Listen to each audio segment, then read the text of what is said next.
Another way that men will try to control you is through food. And there's multiple ways in which they'll try to control you and your body and your whole world with food. But I want to talk about one, and it reflects on like grape culture, which is like, what's food have to do with that? Well, when you realize that grape culture is so much about entitlement and power and basically stealing and forcing people to do what they don't want to do because you feel entitled to it, including taking their body, then you start to see, well, that's in a lot of things. That's in whiteness. That's in, the colonial mindset. That's in so many things. And when it comes to, there's dog hair all over my gloves. When it comes to food, and within like romantic relationships, and I had this happen to me, I'll share in just a second.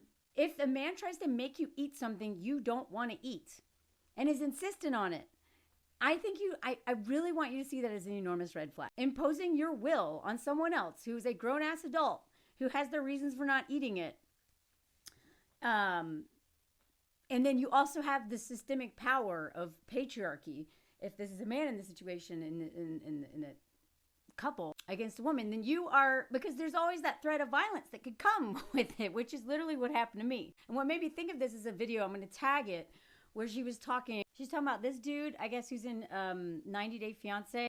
And I am so behind. There's so many seasons of that. I can't keep up, but it is a really fascinating show. And especially talking about all of the ways that women can get absolutely screwed.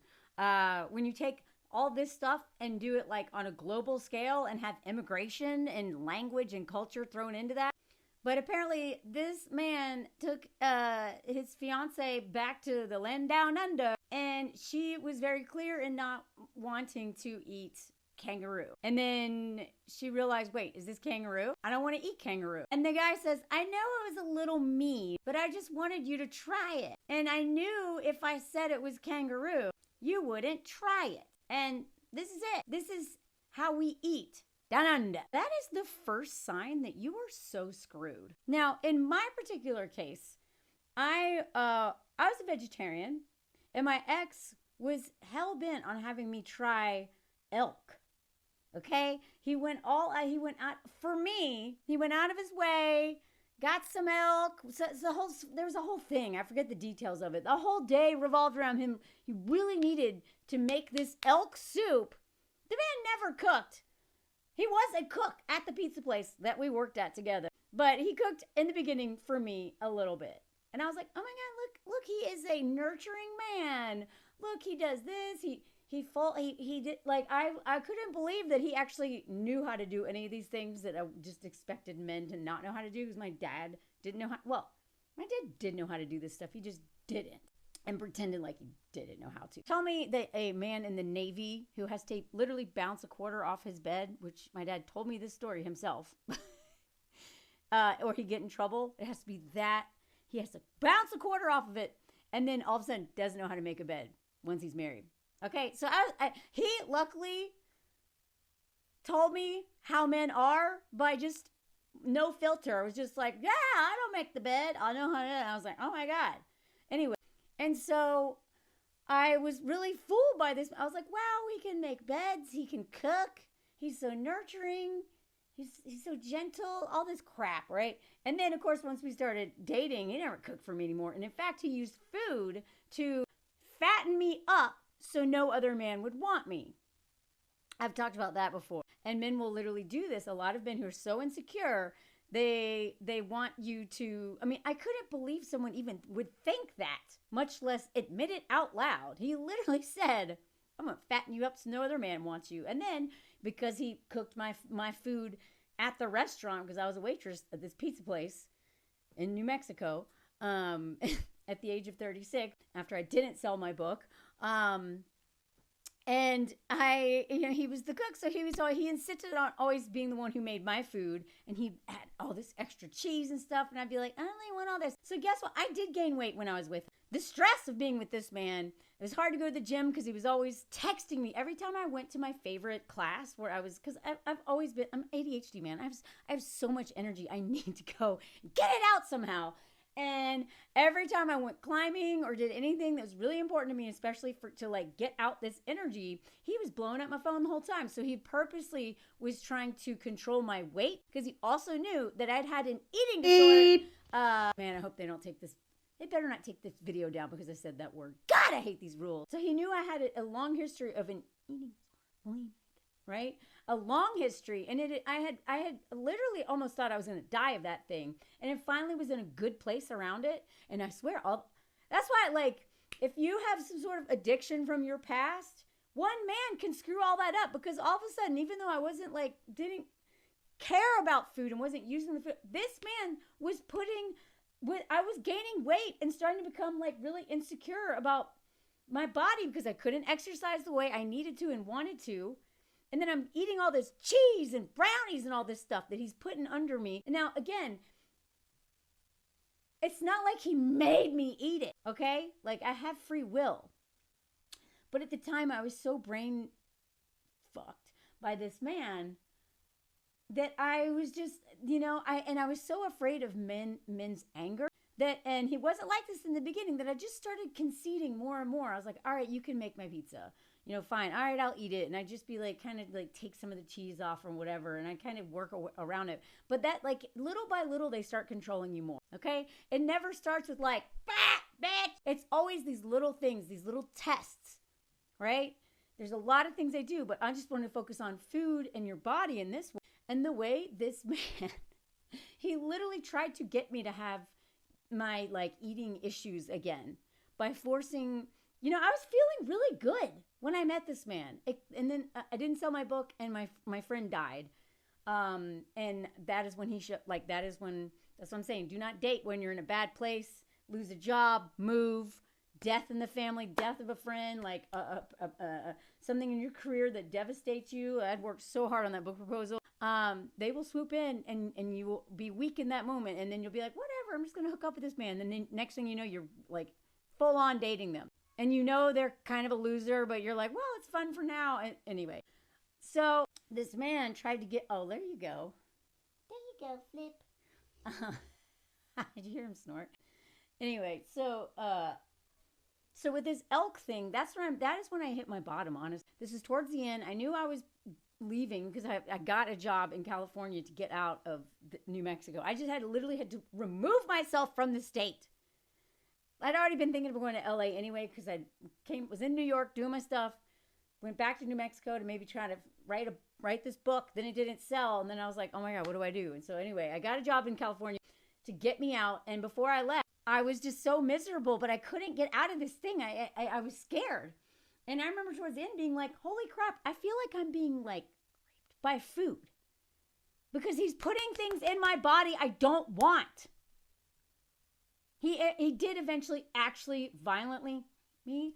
So I'm telling you, these little red flags, pay attention to them, because I remember, and also he got me smoking.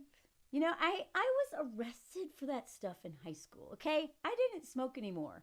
I learned my lesson, right? Like, I was like a big, in high school, got arrested, got in a lot of freaking trouble, house arrest, all that stuff.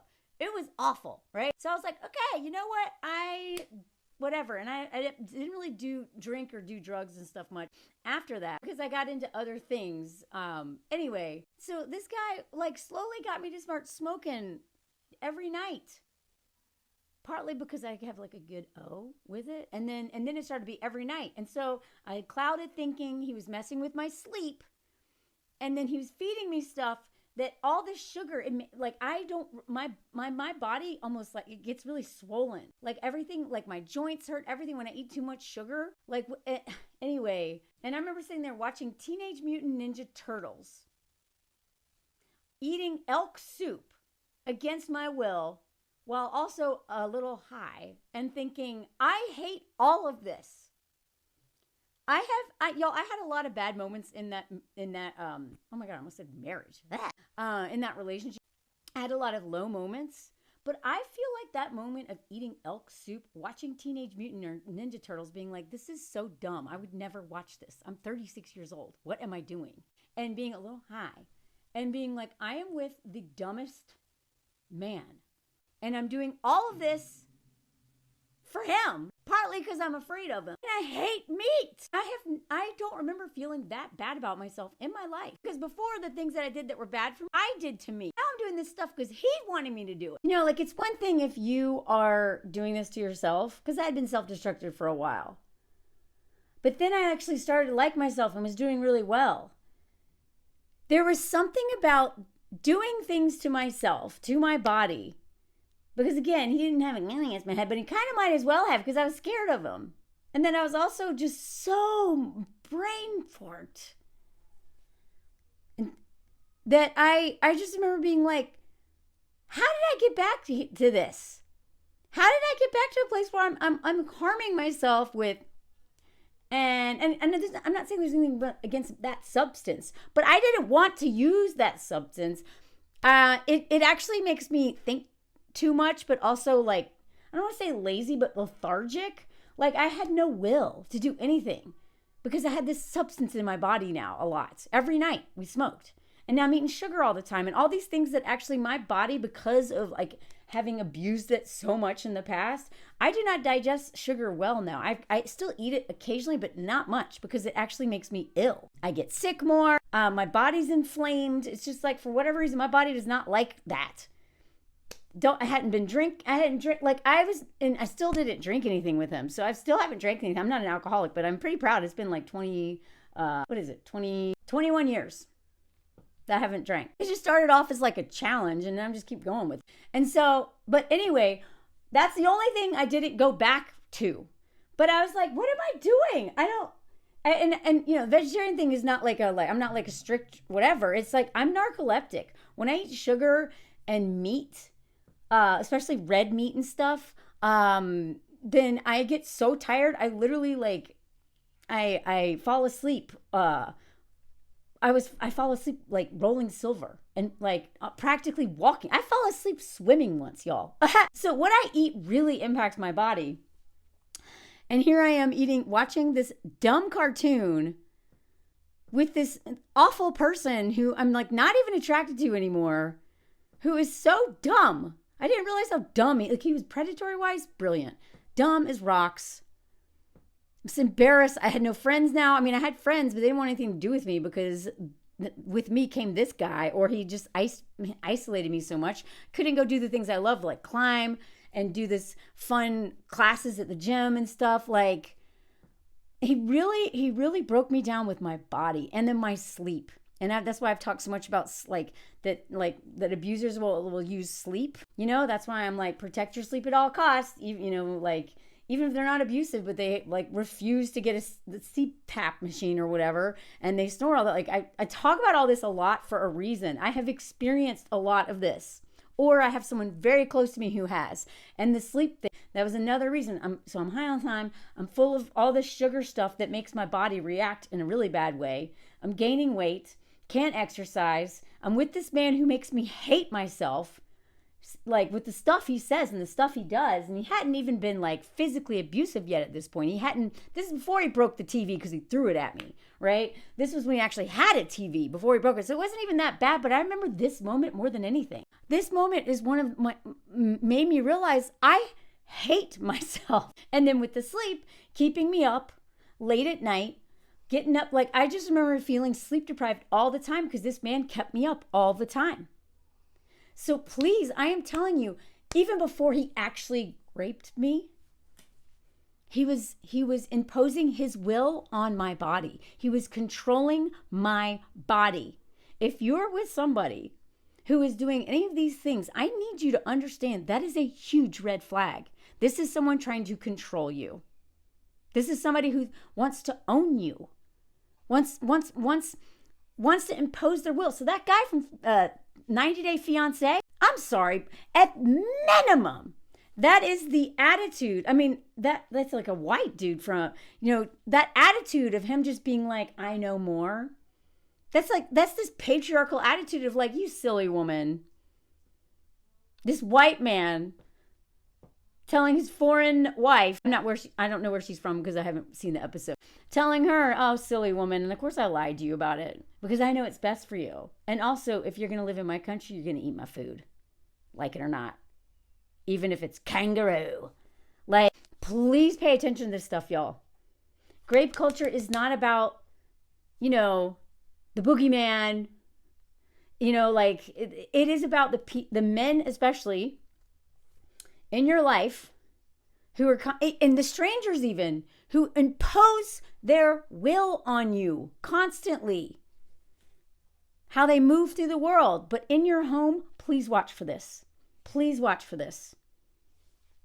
Take it very. I had an instance where I got triggered. I forgot this happened until my husband made something, and he spent a long time making it, and I didn't know what it was. And I usually try everything once, right? I try to be curious and open-minded. And again, I'm not even a strict vegetarian. I'll try most things. I even tried frog here, and I was like, yep, took one bite, never again. But I tried it. I try to try things. I haven't eaten horse brain or any of that stuff yet. I'm not going to try everything, but I try to, give most things a chance just to make sure, but not everything. But he worked really hard on it, and I didn't want to try it. And then he was like, come on, babe, I worked for hours on this. Can't you just try it? And I was like, no. And he was like, and he was disappointed. And I was like, I am not eating. I just went off on him. He was like, whoa, you don't have to eat it. You don't have to eat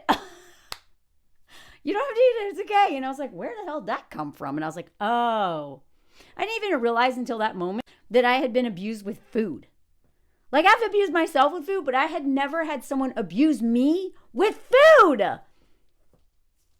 So they can withhold food, they can hoard the food, or they can force it down your throat. And how grape culture is that, to force something into an orifice against your will?